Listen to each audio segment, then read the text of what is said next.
So arrived at the rescue centre where I volunteer at to get cracking and get stuck straight in with some of the dogs, and I was chatting with the staff and found out that we've got a new, what they believe to be a Presa Canario in one of the kennels that had been abandoned, given up. No one's come forward for the dog, definitely been left out to stray and just, like I say, abandoned. Horrible situation. Obviously when these kind of cases come up with these large, powerful Mastiff breeds, especially a breed like a Presa, which is a bit more of a catch dog, so definitely a higher prey drive, usually more of a tendency for aggressive type behaviours, reactivity type behaviours. Obviously, it's time to get serious and get my game face on and go and see what we had. So going and seeing this Presa for the first time, I usually go through a very similar process. I offer different body language statuses around the kennel, try to gauge as quickly as possible.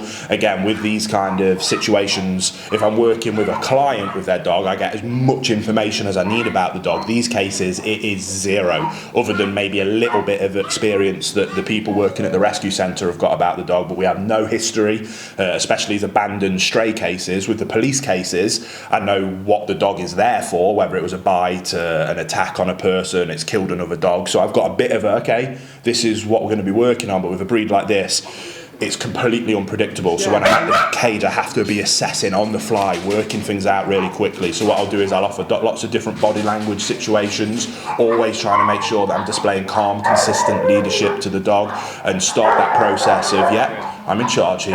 You can lose your mind at the cage, you can be barking at me, you can be guarding the cage, but I'm not going anywhere, but nor am I offering you any threat. What I want is for us to build a relationship so we can get out and we can work together and we can go and ultimately have some fun. Obviously, I need to make sure that I'm not going to get bitten or attacked or anybody else is in danger if I go into that kennel. Now, with this Presa, it was lovely to know that quite quickly we have a very timid, very gentle Presa on our hands. So I was confident in being able to get in. Now, it's always, that's a lovely dog. Look how timid he is, always a bit scared. Yes, that is the case, but oftentimes those cases can be more concerning because that's where fear bites can come out, and those ones are incredibly unpredictable, especially if you don't know the triggers that are causing any fear in that dog, and you accidentally create that trigger, then bites happen very quickly. So again, even though we have a timid Presa and one that might look like a simple case, we still very, very much have to be switched on, paying attention, and ready to diffuse or bring down any situations that might arise as quickly as possible. Again, but we were able to get in, I was able to get a slip lead on, and then the work can begin when we get it out into the training field. And in this initial session, I was just really kind of focused on assessment with the dog, trying to find out what do we have here. Again, I have zero information, so I'm always looking straight away around engagement. And with a large, powerful breed like this, my number one priority is to get him engaged with me as quickly as possible. Now, I'll usually use a basic lead pressure tune-up to do that, start to build up that picture of I'm in charge, we're going where I want to go, and I want you to look up to me for guidance and direction. If you do that, then the fun things are going to come, praise is going to come, and we're going to have some fun. But it became quite evident quite quickly that there is some concerns around handler engagement and my ability to kind of build a relationship with this dog. So responsive to corrections but confused, which means they've been implemented inconsistently and cause confusion, which is why he's a bit skittish and anxious around humans. Now, with a breed that's potentially got Presa in, it's good that he's gone this way rather than reactive in terms of you're a big softie, aren't you? You're a big softie. Now, the problem with going too far this way is fear bites. So we're not going to do, see that, just that tiny little metal clip. Did you see that? Just caught him on the side.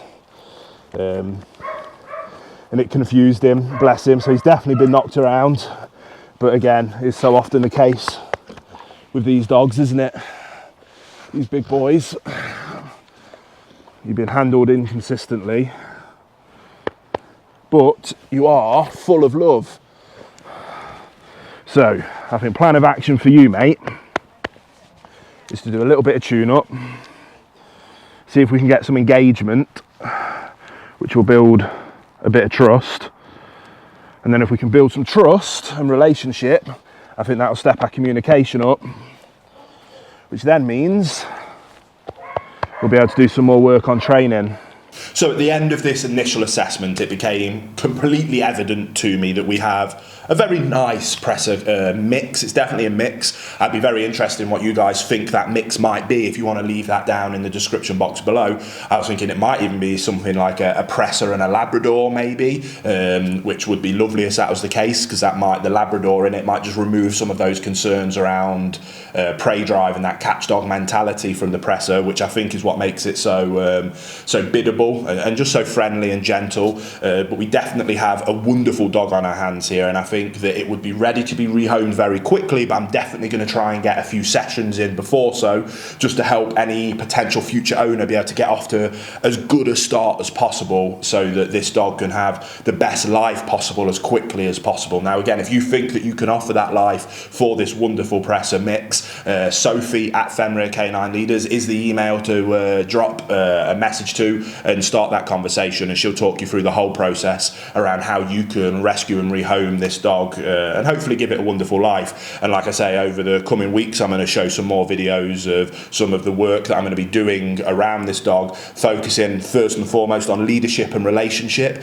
get that trust back, get that consistency back, and get that handler engagement back. Even if I can just get the dog there, then the new owner I can hand that skill set off to, and then they're just going to be off to the races with being able to offer this dog a wonderful life. If I've got more time, I'll then try and layer on top of that a little bit of obedience work, definitely some heel work I always like to do with these large powerful breeds. Again, just makes the transition to a new home as comfortable and as pleasurable as possible. So stick around, make sure you subscribe. I can't wait to share the next part of this journey with you.